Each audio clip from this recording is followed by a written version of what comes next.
네, 존경하는 선배 동료 의원 여러분, 그리고 존경하는 우리 김영주 부의장님, 서울 송파을 국회의원 배현진입니다. 오늘 저는 현재 서울중앙지검에서 대선 개입 여론조작 사건 특별수사팀이 진행 중인 지난해 대선을 앞두고 벌어진 우리 윤석열 대통령을 향해 이루어진 허위보도 전반에 관한 수사 내용과 이와 관련한 방송통신위원회 입장을 오늘 질의를 통해서 확인하려고 합니다. 화천대유의 대주주 김만배 그리고 민주노총 언론노조 전 위원장 신학님으로부터 비롯된 가짜뉴스 인터뷰 조작 사건이 현재 국민들에게 많은 충격을 주고 있습니다. 여론조작을 통해서 무려 대통령 선거 결과를 바꾸려 했다. 이런 짙은 의혹을 가지고 수사가 진행되고 있는 이 중대한 사안인데요. 먼저 이동관 방송통신위원장을 이 자리에 불러서 질의하도록 하겠습니다.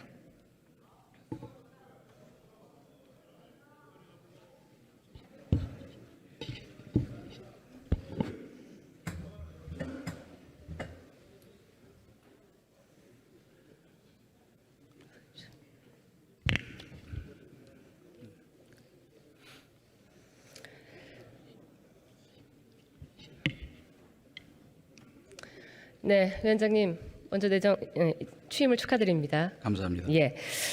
자, 오늘 제가 먼저 앞서 설명드린 이 관련 가짜뉴스 여론조작 관련 이 수사가 굉장히 뜨거운 국민적 관심을 받고 있고 여기에 대해서 사정당국의 어떤 지금 수사가 진행되고 있지만 한편으로는 여기에 함께 가담했다라는 짙은 의혹을 받고 있는 언론들에 대한 책임도 국민들께서 궁금해하고 있으십니다.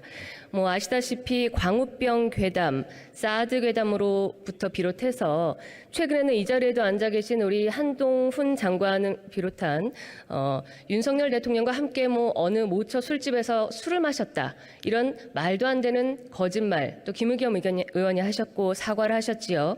그리고 또 저희 국민의힘의 한기호 의원과 그 가족들을 지목했던 서희초 관련 가짜 뉴스 등 정말 이 많은 가짜 뉴스들이 사회를 혼란시키고 이것이 국민적인 피로감의 수준을 넘어서 이제는 국민들의 생활 전반에 악영향을 지대하게 끼치고 있다 이렇게 생각하고 있습니다. 어떻게 생각하십니까? 예, 말씀 그대로고 더욱이 지금 수사가 진행 중인 그 가짜 인터뷰 뉴스는 지적하신 대로 국기문란 사건이라고 규정을 하는 이유는 이것이 대선 판도에 그리고 당선자를 바꿀 수도 있었을 만큼의 엄청난 충격을 줬기 때문에 그냥 저희가 일상적이고 통상적인 가짜 뉴스와는 그 수준과 그 차원이 다르다 이렇게 생각하고 있습니다. 네, 지금도 말씀하셨지만 이전에도 우리 방송통신위원장께서 이 김만배 신학님발 그 언론 공작 사건이 국기를 문란하는 아주 중대한 사건이다라고 규정을 하셨어요. 네. 이 국기라고 하면 나라의 근본이라는 뜻인데요. 네. 구체적으로 어떤 부분을 문란시켰다라는 건지 좀 설명이 가능하시겠습니까? 우선 현실적으로 그 당시 3일 전에 이 보도가 이루어졌던 것은 네. 아시는 대로 그 여론조사 공표 금지 기간입니다. 흔히 저희가 얘기하는 깜깜이 선거가 이루어지는 때인데 맞습니다. 실제로 그 당시에 그 뉴스가 배포됐을 때 뭐 수치를 밝힐 수는 없지만 제가 알고 있는 범위 안에서는 그 캠프 내부에서 이거 잘못하면 선거에 질 줄 모른다는 위기의식이 느껴질 만큼 출렁하고 지지율이 떨어졌었습니다. 그러나 그거를 다시 회복할 수 있는 수단이 없었는데 문제는 이제 이런 일들이 선거 때마다 거의 반복되었다. 네. 그리고 뭐 아주 역지사지를 해본다고 생각하면은 만약에 그 지금 그 야당 입장에서 그런 일이 벌어졌다면 그 뒤에 어떤 상황이 전개됐을까?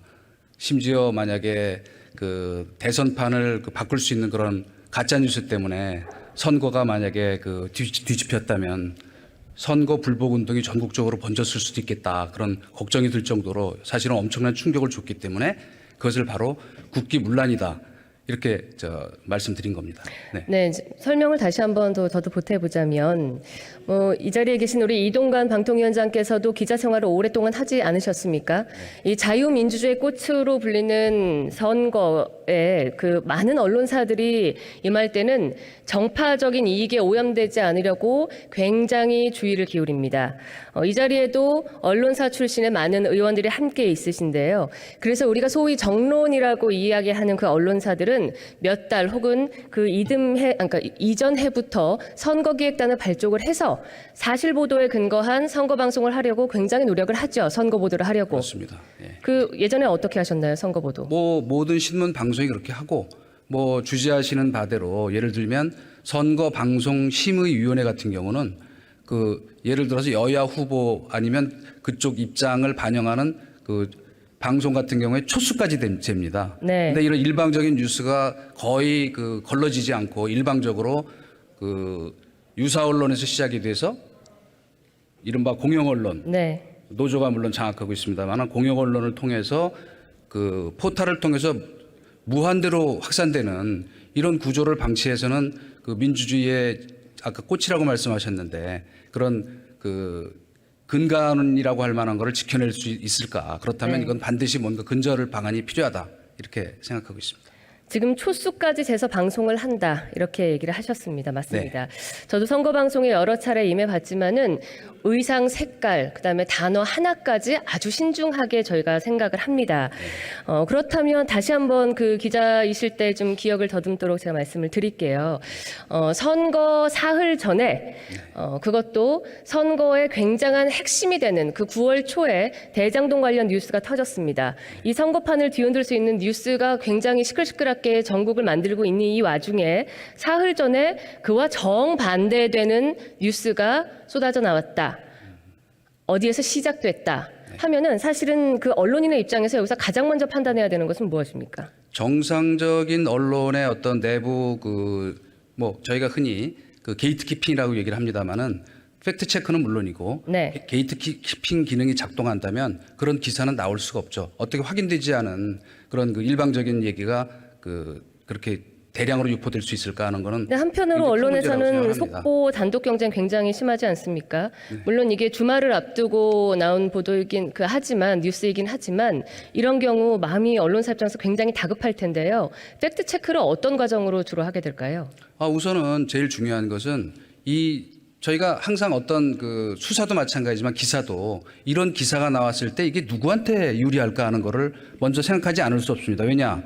어떤 그 검증이라고 하는 거는 솔직히 말하면 의심에서부터 시작될 수밖에 없습니다.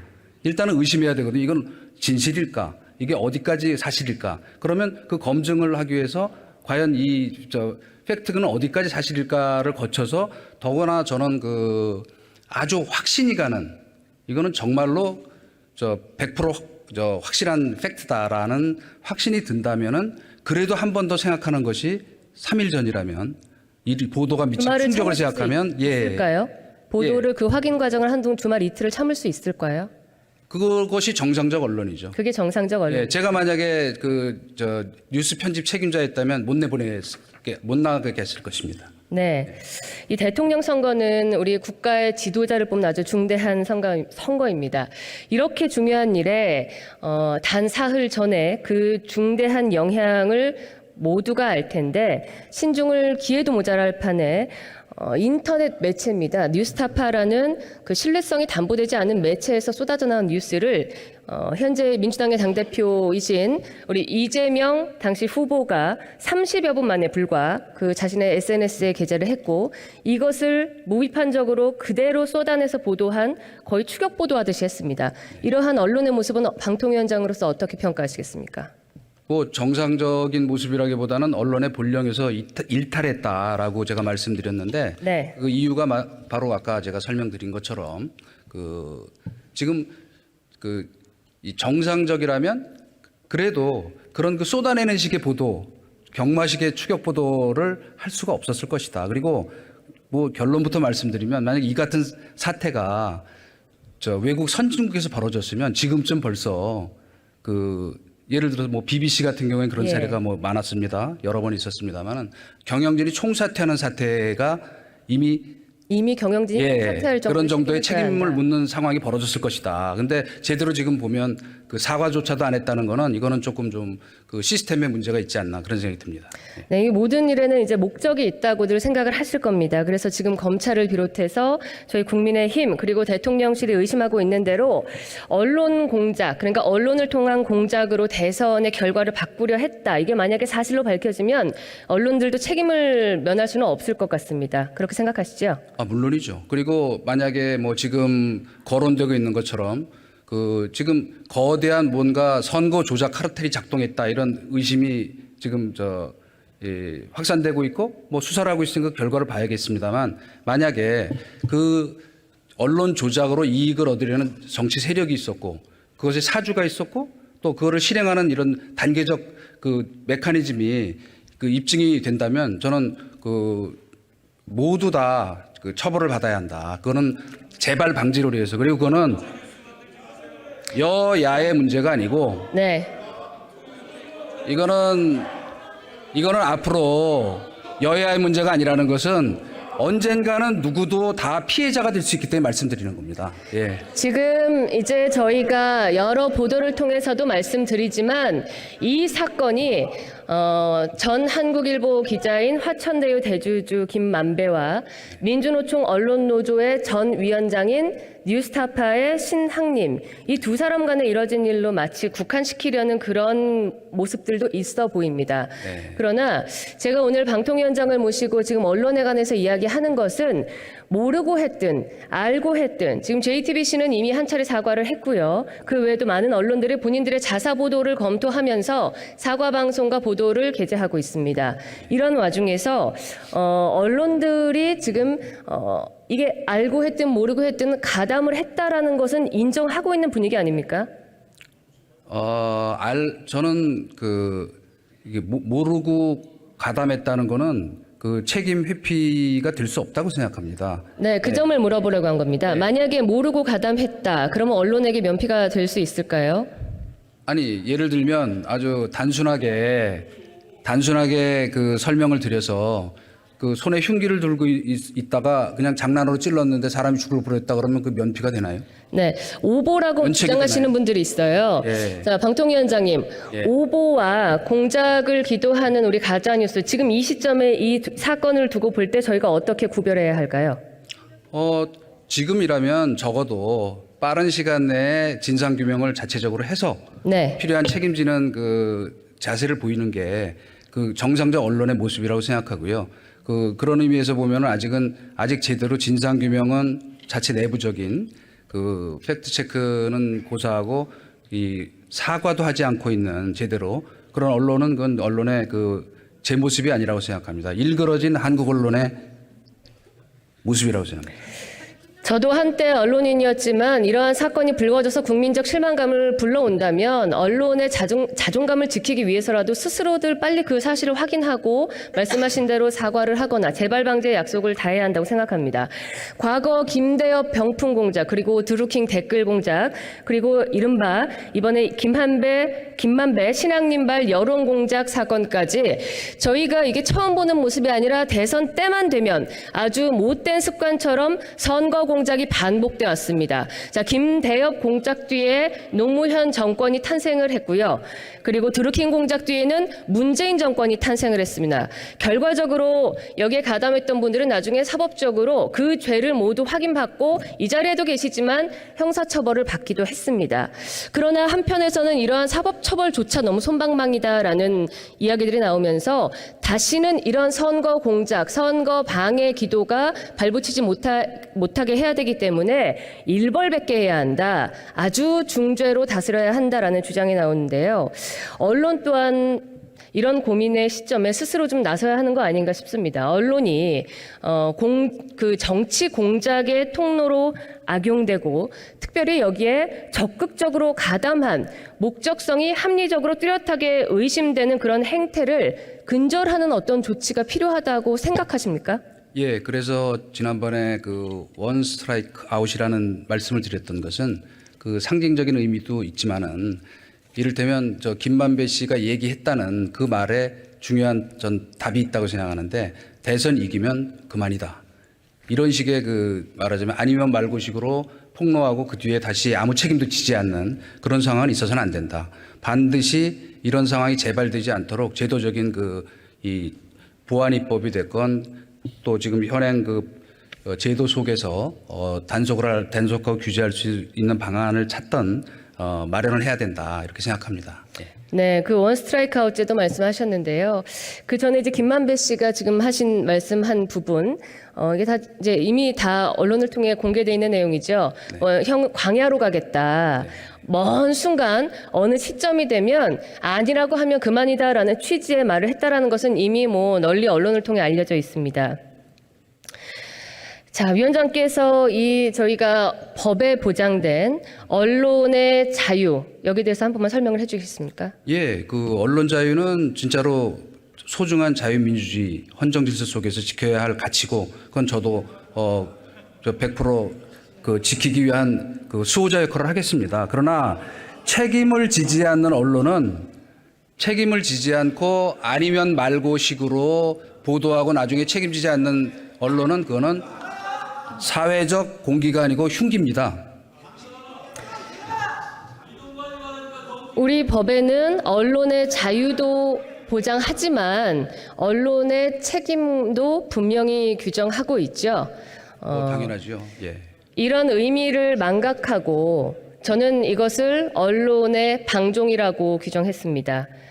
방종한 언론사 혹은 특정 매체들에 대해서 존립의 위기를 느낄 만큼 강력한 어떤 제도가 필요하지 않을까라는 생각을 하는데 아마 위원장께서 제시하신 대안은 원 스트라이크 아웃 제도였던 것 같습니다. 그런데 여기에 관해서 너무 지나치게 언론 자유를 위축하는 결과를 낳지 않겠느냐라는 일부의 우려와 함께 비판의 목소리도 있습니다. 좀 더 구체적으로 위원장께서 생각하신 그 원 스트라이크 아웃 제도를 설명을 해 주시겠습니까? 그러니까 현재 말하자면 저희가 따로 입법을 하지 않고 할 수 있는 몇 가지 방법이 있습니다. 그것은 뭐냐면 이른바 방송심의위원회에서 긴급 심의제도를 운영할 수 있습니다. 일정 범위 안에서 이를테면 지난번에 용산 이태원 이 사태 때 잠시 운영이 됐었고요. 그러니까 긴급히 발생해서 어떤 가짜 뉴스가 너무 확산될 때 긴급 심의를 해서 뭔가 조치할 수 있는.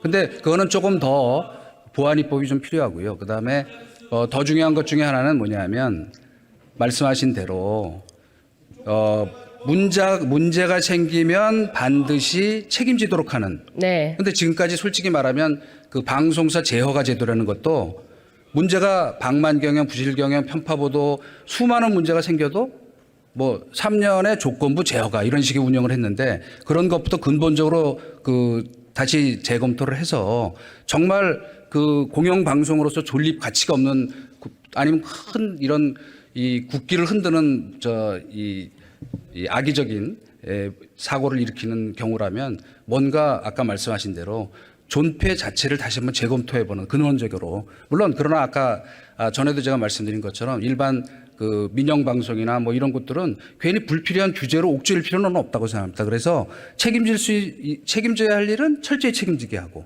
그렇지 않은 분야는 언론 자기 자율적 책임지는 범위 안에서 할 수 있도록 하는 그것이 제대로 된 선진 언론 사회라고 생각합니다. 예. 언론의 자유를 침해하지 않는 범위 내에서 사실상 유명무실한 그런 심의 규정이나 이런 것들을 다시 한번 들여다보고 손보고 그리고 오히려 더 많은 매체와 언론사들의 자유를 확보하는 방안을 강구하겠다. 그런 말씀. 지금 이미 TF팀을 만들어서 그런 구체적 방안을 논의하고 지금 검토해 나가고 있습니다. 그래서 TF팀이 운영하는 방안에 대해서도 국민들께 투명하게 다 이렇게 알 수 있게 해주시죠. 네, 물론입니다. 예, 투명하게 공개하겠습니다. 네, 지금 위원장께서도 말씀을 하셨는데 과거에 이제 레거시 미디어라고 하는 소위 정론 방송사와 정론지들을 제외하고 최근에 매체의 다양화로 인해서 아주 많은 미디어들이 생겼습니다. 그 와중에 뉴스를 다루는 이제 언론을 표방하는 매체들도 많이 생겨났는데요. 아마 이번 김만배 신학님 사건이 크게 확산되는 데에도 이런 중소 군소 매체들이 어떤 확산이 또 일임을 했습니다. 가짜 뉴스를 만들고 그것을 누군가 SNS 커뮤니티에 퍼나르고 다시 그런 매체들이 확산시키고 이것을 큰 레거시 미디어들이 받아서 보도하는 식의 문법이 계속해서 지금 반복되고 있거든요. 있거든요. 자, 여기에 대해서도 좀 고민이 필요한 지점 같습니다. 이러한 지금 포털이나 어떤 다른 플랫폼 매체를 통해서 언론의 기능을 하고 있는 여러 기관 그 회사들이 있는데요.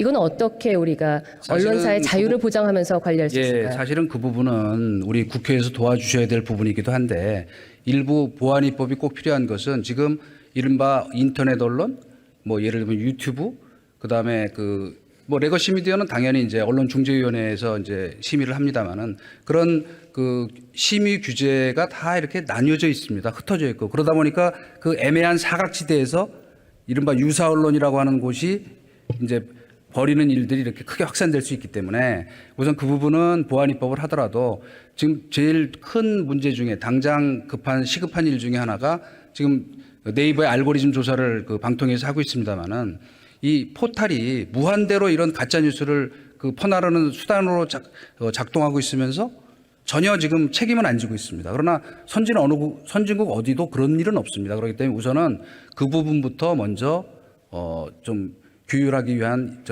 보안 입법이 저희는 필요하다 이렇게 생각을 하고요. 그래서 제가 아까도 말씀드린 것처럼 뭐 그 견해는 다를 수 있습니다만 중요한 거는 이 같은 가짜 뉴스의 횡행이 누구도 다 피해자가 될 수 있다 하는 점에서 저희가 지혜를 모아야지 서로 이거를 정쟁의 어떤 적으로 삼아서 그 비난전을 펼칠 때는 아니다. 외람되지만 그렇게 생각하고 있습니다. 네, 위원장 말씀에 깊이 동의합니다. 제가 한 가지 우려사항만 한번 다시 질문을 드릴게요. 서울중앙지검에서 이 부분을 수사하고 있기 때문에 향후 이와 관련된 오늘도 여러 가지 또 후속 보도들도 나오고 있습니다. 민주당이 함께 했는지 혹은 그 뒤에 또 다른 배후가 있는지 등등의 많은 수사가 이루어질 텐데 언론사들도 마찬가지로 여기에 책임이 있는지 형법상 혹은 실정법상의 책임을 물을 수도 있습니다. 네. 그 경우 방송통신위원회에서 조치를 한다면 그 이중 조치가 아닐까 하는 우려도 있는데요. 아닙니다. 지금 방통위원회에서 할 수 있는 조치라고 하는 것은 형사처벌과는 관계없는 그러나 그런 중대한 어떤 문제가 있다면 아까 말씀 올린 것처럼 뭐 이 재허가를 취소한다든지 또 다른 과징금을 울린다든지 하는 그런 부분은 있습니다만은 그것이 전혀 중첩되거나 하는 일은 없고 더더욱이 아까 말씀드린 대로 언론 자유를 위축시키기 위한 규제를 하는 일은 절대로 없을 것이다. 다만 이렇게 무책임한 가짜 뉴스가 횡행하는 이 말하자면 정치 사회적인 풍토를 놔두고 건강한 민주주의 발전이 가능하겠는가. 그래서 이것은 처음부터 국기를 흔드는 일이라고 말씀드린 이유입니다. 그리고 선진국에서 그러면 왜 이런 일이 드물겠습니까? 그거는 바로 원 스트라이크 아웃의 문제가 아니고 한 번 이런 일이 벌어지면 그 개인이든 회사든 영원히 사회에서 퇴출돼야 되고 수백억 수천억의 저거를 추징을 당해야 되기 때문에 매우 신중할 수밖에 없는 그렇기 때문에 규제와 육성은 같이 가야 한다 이렇게 생각하고 있습니다. 네, 지금까지 우리 방송 언론에 대한 육성은 충분했다고 생각하십니까? 물론 뭐 이제 저희가 글로벌 미디어 강국으로 가기 위한 여러 가지 콘텐츠 지원이라든가 이런 부분에서 특히 그 외국 뭐 OTT 진출 이런 거에 대한 그 대비나 이런 것에서는 부족한 점이 많지요. 그러나 사실 언론이라고 하는 것은 누구의 지원 육성을 받는 곳이 아닙니다. 스스로 자기 규제와 언론의 말하자면 본령을 지키는 그 힘을 가지고 맞습니다. 구독자 아니면 시청자에게 네. 어필해서 크는 곳 아닌가요? 저희가 이제 뭐 언론을 와치독이라고 하죠. 그래서 이제 감시 견제 기능을 해야 한다고 생각하는데 그러다 보면은 많은 이제 이 책임을 따르는 그런 보도도 생산되기는 합니다. 그래서 어떤 외부의 힘으로 언론을 규제하는 것에 대단히 신중하게 접근을 하는데요. 지금까지 대한민국 사회에 이렇게 특히 선거에 개입했다는 의혹까지 받는 언론의 행태에 대해서는 규제가 필요하다고 느끼십니까? 규제가 아니고 처벌이 필요하다고 생각합니다. 처벌이 필요하다고 네. 생각하십니까? 네, 말씀 잘 들었습니다. 네. 들어가십시오. 네. 들어가십시오. 예.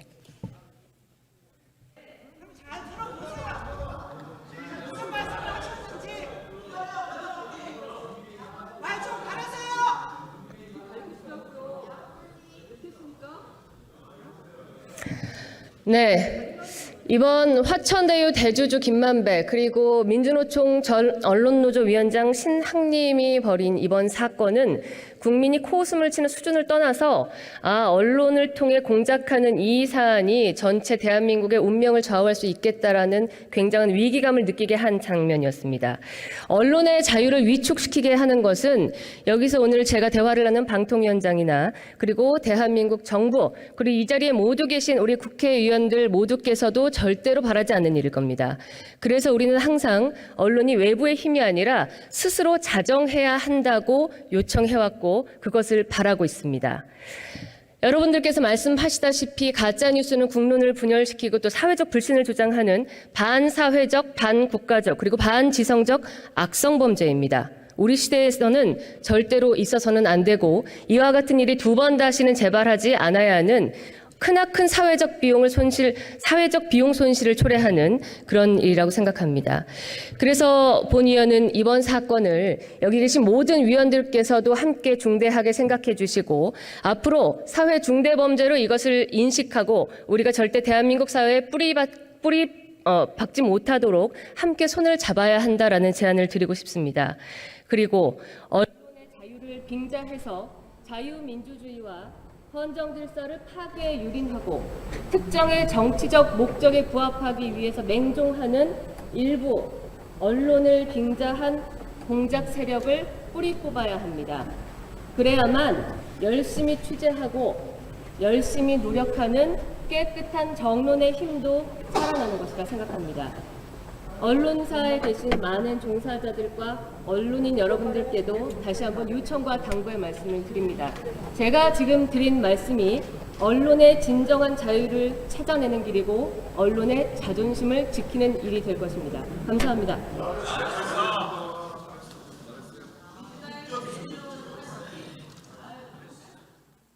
배현진 의원 수고하셨습니다. 다음은 경기 오산 출신의